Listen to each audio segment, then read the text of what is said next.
और आलोक शर्मा व आशुतोष उर्फ कालुतोष के बीच होने वाली है। दोस्तों, दोनों प्रवक्ता व जनता ने मिलकर आलोक शर्मा व आशुतोष की हेकड़ी निकाल दी, क्योंकि आज की डिबेट चल रही थी बिहार इलेक्शन और मोहन भागवत के बच्चों वाले बयान पर। आलोक शर्मा व आशुतोष जनता के सवालों से घिर गए। आज लाइव डिबेट में कांग्रेसी आलोक शर्मा इतना बौखला गए कि जनता को ही धमकाने लगे कि तुम लोग मोदी से सवाल क्यों नहीं पूछते हो। साथ ही आज फिर से आशुतोष का दोगलापन एंकर ने एक्सपोज कर दिया। चलिए देखते हैं डिबेट में आगे क्या होता है, और साथ में अच्छी लगे तो लाइक और कमेंट जरूर करना। चैनल पर पहली बार आए हैं तो दोस्तों, आपने देखा ये छोटा सा वीडियो, आगे आप पूरा वीडियो देख सकेंगे। इस वीडियो में बात हो रही है किस तरीके से पाकिस्तानी मीडिया कर रहा है बात। पहले पूरा वीडियो देखते हैं, वीडियो देखने के बाद करते हैं इस टॉपिक पर बात। प्लीज चैनल को सब्सक्राइब करेगा। मैं मिलता हूं वीडियो के लास्ट में। जय हिंद। कैसे करके, क्योंकि अब बिहार का चुनाव आ गया, दिल्ली का चुनाव था, दिल्ली में बहुत सारे घुसपैठिए आ गए थे। दिल्ली का चुनाव समाप्त हो गया, अब सारे घुसपैठिए अपने घर चले गए और सरकार बड़ी शांति से काम कर रही। अब बिहार में सारे घुसपैठिए घुस गए, थोड़े दिन बाद वो बंगाल में चुनाव होगा तो सारे घुसपैठिए वहां घुस जाएंगे। फिर देश के गृह मंत्री हैं आप कह रहे हैं सब घुसपैठिया समस्या। 11 साल से पकौड़े चल रहे थे सरकार में बैठ के, केवल आप एमएलए खरीदने का और 50-50 खोखों में सरकार गिराने का काम कर रहे थे क्या? गजब टूबीबाज आदमी। इलेक्शन कमीशन को अपना पिट्ठू बनाकर आप बिहार के चुनाव को घुसपैठियों के नाम पर हिंदू मुसलमान में बांटना चाहते हैं। ये मोहन भागवत जी का बहुत गंदा प्रयास है। ये प्रयास बिहार की जनता और देश की जनता स्वीकार नहीं करेगी। ठीक, मिस्टर रागी, ये मंशा है हिंदू मुस्लिम करने की। आलोक जी ने कहा कि घुसपैठियों को आपने भगाया कि नहीं। आपने इस प्रकार का घटिया कानून लाया क्योंकि मुसलमान बांग्लादेशी घुसपैठ की आपके वोट बैंक हुआ करते थे। आप ही के पार्टी देवकांत बरुआ ने कहा था अली और कुली के सहारे हम आसाम के अंदर शासन करते हैं। ये आपने तो उनको बसा करके इस देश में पाकिस्तानी और बांग्लादेशी पॉकेट्स खड़ा कर दिए, और आज आप कहते हैं कि पकौड़े तल रहे हैं। पता नहीं हर डिबेट में कहते हैं पकौड़े तल रहे हैं, क्या पता नहीं पूर्व जन्म में क्या थे, पकौड़े तलने वाले थे या क्या थे, मुझे नहीं मालूम। लेकिन हर समय पकौड़े तलने की बात करते हैं। अरे भाई, पकौड़े तलने की बात नहीं है, ये भारत के सिक्योरिटी के लिए खतरा है, क्योंकि आपने बांग्लादेशी पॉकेट्स यहां पर खड़े कर दिए हैं। और ये किसकी पाप की देन है? ये कांग्रेसियों की और वामपंथियों की पाप की देन है। और इस देश के मुसलमानों ने इस देश के साथ गद्दारी करते हुए उनको सिटीजनशिप राइट दिलवाया, उनको राशन कार्ड की व्यवस्था करी, और ये सारे इसलिए हुआ क्योंकि वो मुस्लिम थे। मुस्लिम भाईचारा के अंदर इस देश के अंदर इतना बड़ा अन्याय किया गया है। आने वाले दिनों में देश के लिए खतरा है। सबसे पहले तो मैं संगीत रागी की इस प्लेटफॉर्म से भूरी निंदा करता हूं, क्योंकि भारत के मुसलमानों को ये कंडेम कर रहे हैं। पता नहीं कौन सा संगठन है, कहां पढ़ाते मुझे नहीं मालूम। मैंने आपको नहीं बोला। सुन लीजिए, मैंने नहीं बोला। मैंने भारत के हिंदुस्तान के भारतीयों ने मैंने कहा कि इस देश के मुसलमान एफआईआर दर्ज होनी चाहिए। समर्थन करते हैं। किस बात करते हैं आप लोग? बिल्कुल हम करते हैं। बिल्कुल एफआईआर दर्ज होनी चाहिए ना। आप कांग्रेसी प्रवक्ता हैं, आप बिल्कुल नहीं है, आप बिल्कुल निष्पक्ष पत्रकार नहीं है। आप कांग्रेस के प्रवक्ता हैं। आपको दर्द क्यों हो रहा है? आपको दर्द क्यों हो रहा है? इस पूरे मंच में मैं देख रहा हूं बड़ी संख्या में हमारी बच्चियां हैं, महिलाएं हैं। इससे ज्यादा महिला विरोधी बयान हो नहीं सकता। अगर मैं गलत कह रहा हूं तो बच्चियां खड़ी होकर बोले मैं गलत कह रहा हूं। एक ने भी नहीं बोला। ये महिलाओं का अधिकार है। गलती बोल रहे हैं।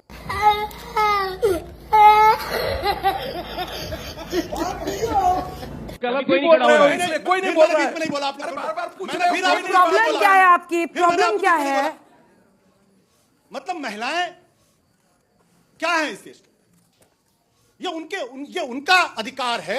एक बच्चे पैदा करे, 2 करे, 3 करे। आपको महिलाओं की चिंता ही नहीं है। बच्चों का चेहरा देखिए। कह रहे हैं क्या बहस कर रहे हैं ये? कहां से क्या बोल रहे थे? अरे लेकिन आशुतोष जी, हम एक सेकंड, अरे हम दो हमारे दो किससे दिया था? मैं छोड़िए ना। छोड़िए ना, काहे आप मेरी बात काहे छोड़िए? तब औरतों का पानी हो रहा था, तब औरतों का पानी की बात आप छोड़ दीजिए। गांधी वाड्रा परिवार की बात मैं नहीं बोला। फिर शुरू हो गया। मैं सवाल पूछ रही हूँ उनसे, प्लीज। आप तब महिलाओं का पानी हुआ था। हम दो हमारे दो बात पे करिएगा। बस हवा निकल गई। कोई तब तो हम दो शादी नहीं करता है। कहाँ करता है? पढ़ रखे हो आप ही लोग बोलते हैं मोहन भागवत ने शादी की। मोहन भागवत जी ने शादी की। भैया तुमको पता ही। मोहन भागवत जी ने शादी की। प्रचारक और स्वयंसेवक। मोहन भागवत जी ने शादी की। मूर्खतापूर्ण बात। मोहन भागवत जी ने शादी की। हाँ, जवाब दीजिए ना।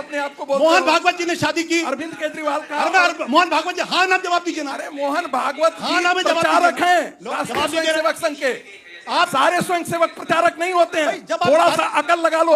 अरे मोहन भागवत जी ने शादी की। शादी में आप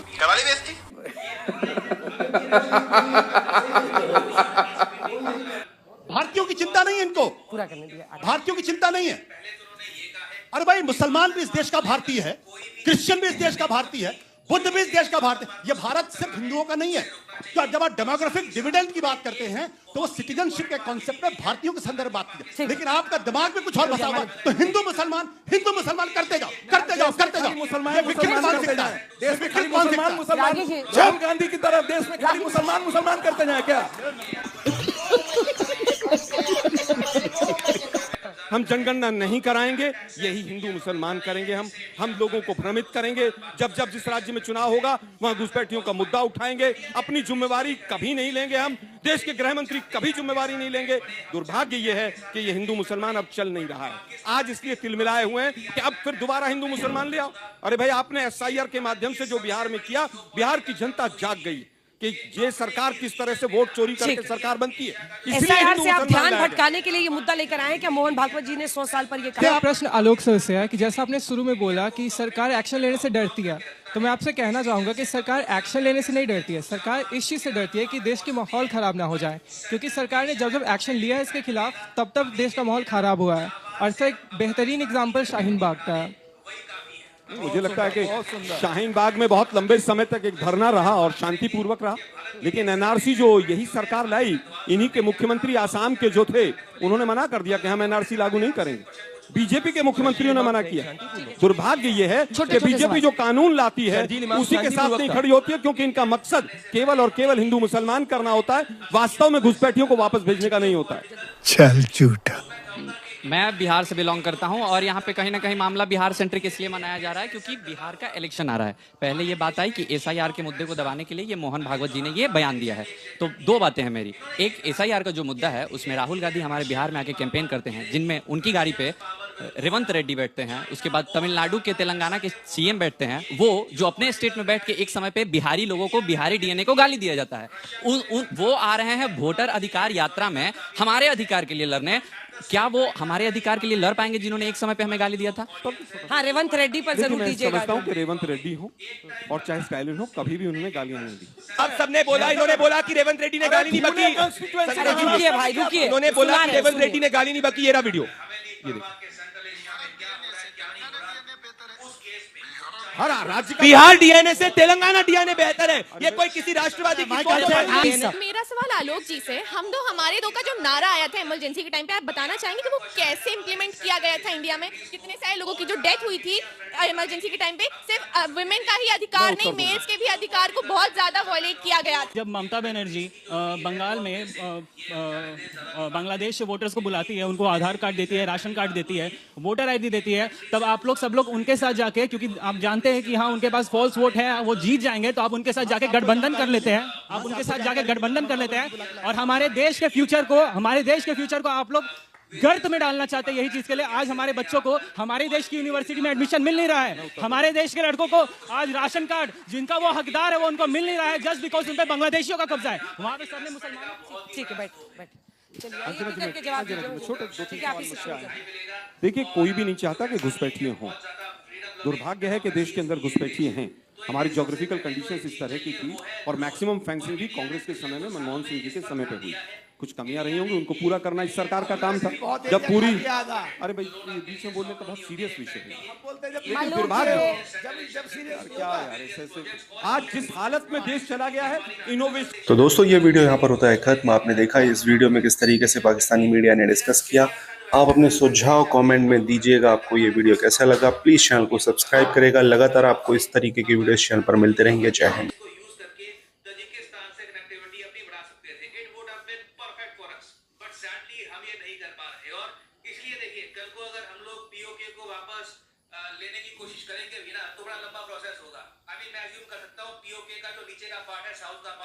ये एक बार को हम एक फास्ट ऑपरेशन में इंडिया में वापस मर्ज कर सकते हैं।